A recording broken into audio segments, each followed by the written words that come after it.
Bonjour et bienvenue dans mes carnets sonores. Je m'appelle Chloé et je vous emmène dans ma vie paysanne et créative.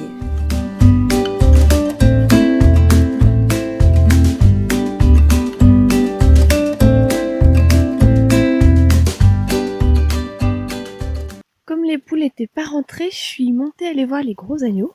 Donc ils sont bien éparpillés dans le champ, ils sont en train de manger et il y a un renard qui est assis. Il m'a vu, je crois. Il est assis, je sais pas s'il se cache ou si on s'observe mutuellement. Les agneaux ont pas l'air de le déranger, il a pas l'air de déranger les agneaux. Par contre, il a vu Lopi. Ah, il s'en va. À cette heure-là, en soirée, on voit pas mal de choses. Bon, un petit peu plus quand il fait beau, mais là, il y a des terriers de renards en haut de ce champ. Alors, je suis assez contente de les avoir, entre guillemets. Mais par contre, ils m'ont... Je sais pas, je suis pas sûre, mais... Je pense qu'ils m'ont mangé un petit agneau en 139 qui était assez bon. Donc voilà, on essaie de... Oh là, l'opis... Voilà. On essaie de cohabiter. Mais c'est très beau un renard. Et je pense que ça fait plus de bien que de mal. Je préfère avoir un petit agneau en moins et pas de mulot dans le maraîchage.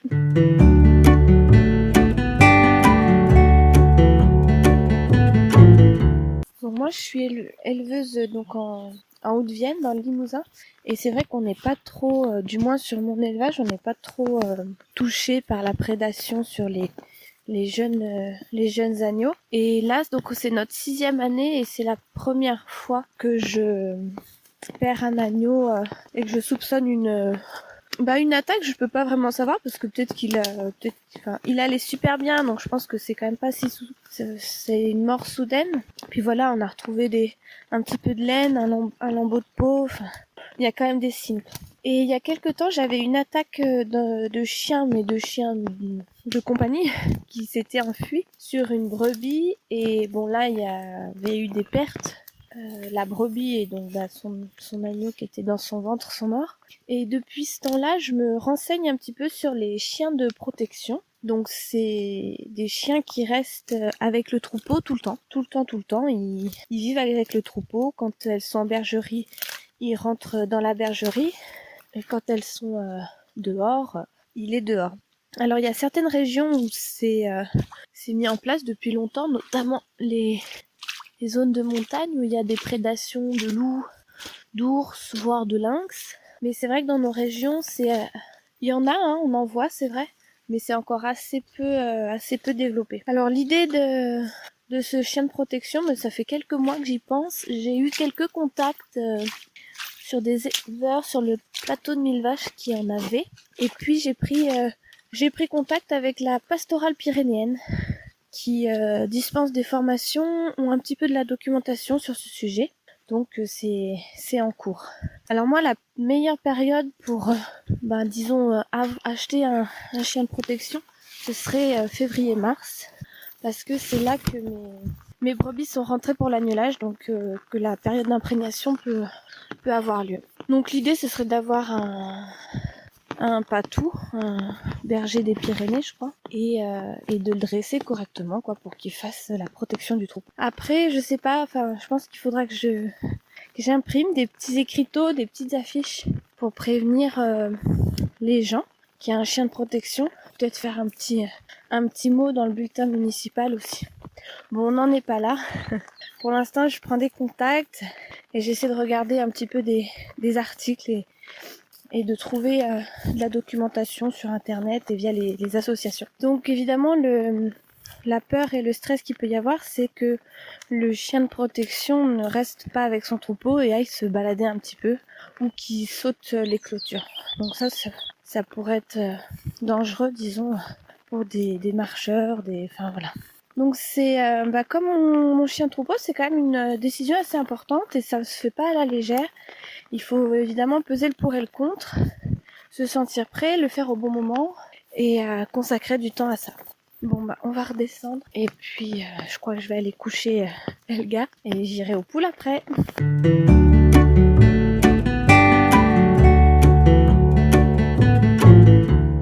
On va aller voir les brebis qui sont toutes seules sans leurs agneaux.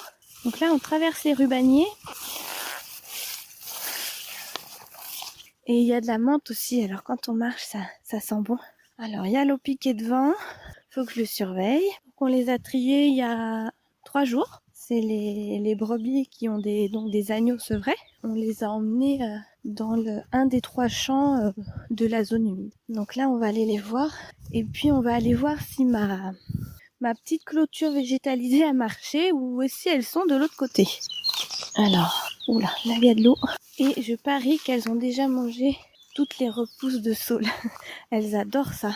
C'est très marrant les limousines parce que quand vous les mettez dans un champ où il y a de l'herbe, leur premier réflexe c'est quand même de lever la tête et de manger les broussailles. Hop, voilà, on a passé le petit marais. Bah dis donc, il y a de l'herbe. Hein.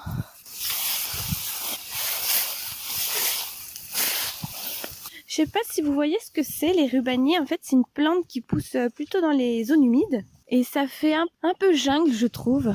Alors, donc les saules qu'on a coupées, donc il y en a qu'on a coupées, disons, à la base, vraiment. Et puis il y en a d'autres qu'on a coupées dans le but de faire des trognes. Donc en fait, on les a coupées à 2 mètres. Et ça repart, ça fait plein de branches qui repartent. Et en fait, vous coupez ça tous les 5 ans, 10 ans. Et c'est des arbres qui s'appellent après des trognes en fait. Et c'était beaucoup... Oh là là, là il y a trop d'eau, je vais mouiller les pieds. C'était pas mal utilisé avant, dans les haies et tout, parce que ça faisait des rejets en fait, beaucoup de rejets. Et oh, je peux pas passer, zut. Et ce bois était utilisé pour les animaux, pour donner du fourrage aux animaux, aussi pour le bois. Et c'est très riche. Là où j'ai fait mes études, dans le Perche vendômois, il y a beaucoup de trognes. Et il y a l'association, je pense, comment ça s'appelle, qui valorise, éduque sur ce sujet-là des trognes. Avec un monsieur vraiment passionné et très intéressant qui a écrit plusieurs ouvrages sur ce sujet et qui s'appelle Dominique Mention. Alors, je vois toujours pas de petite tête de brebis. Oula. Alors, il a bien plu ces derniers jours et elles sont très blanches. Elles sont super propres, les agneaux aussi. Et elles sont toutes douces. Ce matin, j'ai fait des gros câlins à mes 4 petites pots de colle là. Donc Mérette, la 50 043. Elle est belle, c'est une très belle brebis croisée limousine Suffolk. Mes 2 petites agnelles de l'an dernier, la 90 062 et la 90 048. Bon, ben je crois que ma haie végétalisée n'a pas marché. Je vois pas mes brebis. L'Opi n'a pas de problème pour se mouiller. Il saute dans le petit ruisseau. Alors, où elles sont? Là, il y a de l'herbe qui m'arrive jusqu'aux cuisses. Donc, c'est vrai que c'est difficile de les voir. Je vais passer par là et puis après, j'irai dans le champ d'à côté. On verra. Je les ai peut-être loupées sur le début. J'ai pas l'impression qu'il y ait des traces de passage. En tout cas, les saules ont bien repris. Là, c'est joli. Ils sont un peu rouges, super jolis. Alors dans ce lot-là, il y a 107 brebis, donc ça ne devrait pas passer inaperçu quand même. On va aller voir sous les saules. Oh, 7. Ouais, ça m'arrive au menton. Oh. Ah, ça c'est toujours un peu embêtant.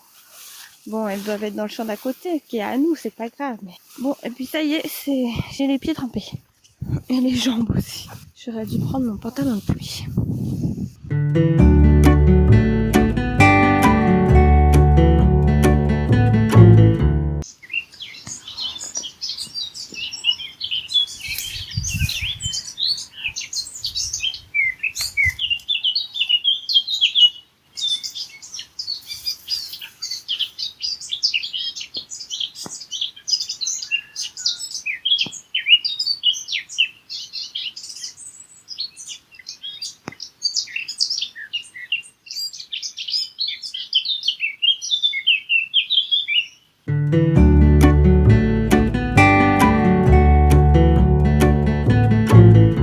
Je viens de trouver mes brebis, donc elles sont bien dans le champ d'à côté, mais j'avais oublié de fermer la porte.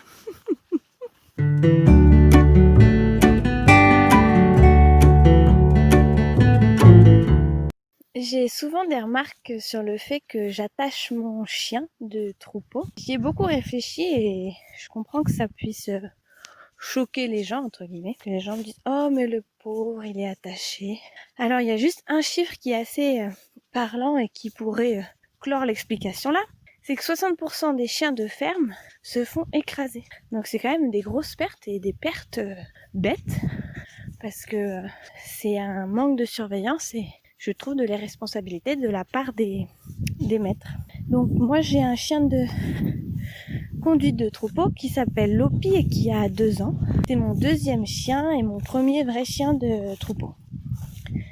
Donc j'ai lu pas mal de livres sur le sujet, notamment d'éleveurs et de maîtres de chiens de troupeau anglais et écossais, donc qui sont assez connus pour être des passionnés et des fins connaisseurs. Et c'est très intéressant la relation qu'on peut avoir avec ce chien de troupeau, et c'est pas un chien de compagnie, c'est différent. Mais je voulais quand même réfléchir sur ce sujet parce que il est attaché quand je peux pas le surveiller, quand il bosse pas, voilà. Et je tiens à préciser que ma première chienne, Zeya, s'est fait écraser sur la route juste au-dessus de chez moi. Donc ça facilite quand même la décision d'attacher ou de mettre son chien au chenil quand vous pouvez pas le surveiller. Mais donc ça c'est le côté pratico-pratique en fait. Mais il y a aussi le fait que lorsque vous détachez votre chien, lorsque vous le prenez avec vous, il est avec vous et il est là pour faire quelque chose. Donc en fait il a un rôle. Et ça c'est un rôle et une place. Et dans la psychologie canine, c'est quand même c'est la base entre guillemets. Un chien dans une meute, il a un rôle et une place. Et il se sent bien quand il est dans son rôle et dans sa place. Un chien qui n'a pas de place, c'est un chien qui est malheureux. Enfin malheureux, je sais pas si on peut mettre des émotions humaines, mais en tout cas qui est pas à 100% ok quoi. Et ce que je n'ai pas le temps d'expliquer aux gens quand ils me font leurs remarques, oh il est attaché le pauvre, c'est que je l'aime à 100%, donc je veux lui laisser aucune chance de se faire écraser. 2, vous ne savez jamais ce que votre chien fait. Il y a un monsieur qui me disait, mais moi ma chienne, le soir, elle est devant la porte, le matin je suis là, elle est devant la porte, mais il y a eu 7 heures, il y a eu 8 heures où vous pouvez pas dire où est votre chien. Il est peut-être effectivement resté devant la porte, mais il est peut-être allé se balader. Parce que ça a quand même des instincts et c'est normal quoi pour un chien. Moi je préfère attacher mon chien ou le mettre dans mon camion ou enfin là où il ne peut pas sortir tout seul quoi. Et ça m'amène à un autre sujet, c'est la responsabilité qu'on a en tant que éleveur ou maître d'animaux de compagnie de leur offrir une vie saine.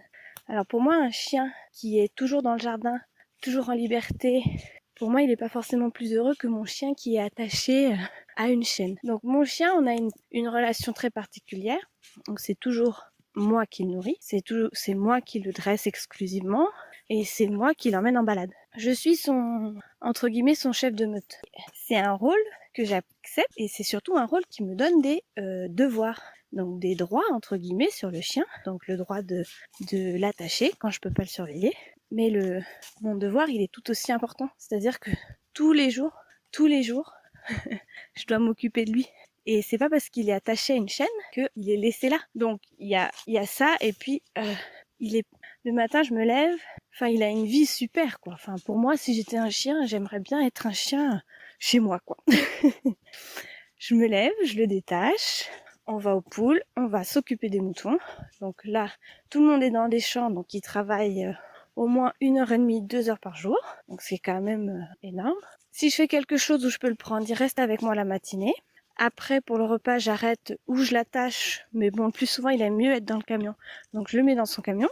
Et après, suivant l'après-midi, soit il reste à se reposer dans son camion, soit je l'emmène.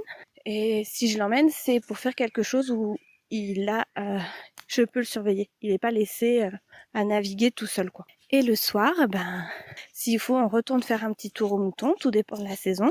Et après, on va faire une balade. Et après, on va ramasser les œufs et je le rattache.